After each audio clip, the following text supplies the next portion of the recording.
Last ब्लॉगमध्ये तुम्ही बघितलंच असेल की आमची फॅमिली ट्रिप आली होती अशा सुंदर ठिकाणी, जिथे समुद्र किनाऱ्याला लागूनच आम्ही काही रूम्स बुकिंग केल्या होत्या। या रूम इतक्या जवळ होत्या की रूमच्या बाहेर पडताच अशी पायवाट होती आणि पायवाट संपली की डायरेक्ट समुद्र आम्हाला दिसत होता।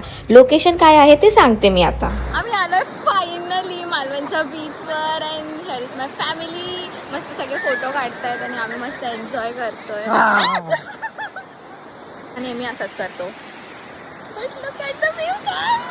ही प्रॉपर्टी समुद्राला कनेक्टिंग असल्यामुळे इथे फक्त तुम्हाला आमचीच फॅमिली दिसत असेल एन्जॉय करताना।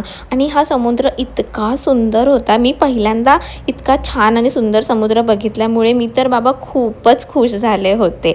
आणि सगळेजणांनी पटापट चेंज करून आलो आम्ही आणि इकडे एन्जॉय करायला लागलो। समुद्रात इतके भिजलो, इतके खेळलो की इतके थकलो की मी आल्यानंतर सरळ सरळ या पाळण्यामध्ये झोपूनच घेतलं। आणि नंतर आम्ही कुठे गेलो ते सुद्धा सांगते। डे 1 ऑफ आवर ट्रिप आणि आम्ही जात आहोत सिंधुदुर्ग फोर्टला। आय एम एक्सायटेड बिकॉज हा माझा आयुष्यातला पहिला किल्ला असणार आहे जो मी बघणार आहे। सो फायनली आलो आहोत आमच्या डेस्टिनेशनला। इथून आम्हाला बोटने जायचं आहे किल्ल्यापर्यंत। आम्ही बोटची तिकीट काढली आणि खरी मजा आता सुरू झाली होती। इथे दगडं दिसत आहेत ना, यावरती इतके सुंदर सुंदर शिंपले आणि खेकडे दिसत होते आम्हाला। आणि हा जो समुद्र दिसतोय ना मित्रांनो, हा अख्खा समुद्र पार करून आम्हाला जायचं होतं सिंधुदुर्ग किल्ल्यावरती। मी पहिले थोडीशी घाबरले होते, नंतर मग हसत खेळत निघालो आम्ही। आमची बोटसुद्धा आली होती तर आम्ही मस्तपैकी बोटमध्ये बसायला लागलो।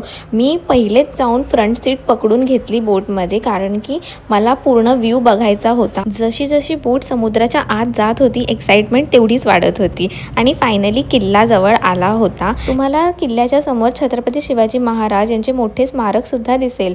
आम्ही फायनली किल्ल्यात एंट्री केली होती आणि एंट्री करतानाच आम्हाला फेरीवाल्याने सांगितलं की तुमच्याकडे फक्त 45 मिनिट आहेत हा किल्ला बघण्यासाठी, म्हणून वेळ वाया न घालवता आणि फोन आम्ही आत ठेवून दिले होते आणि किल्ला आम्ही बघायला सुरुवात केली होती।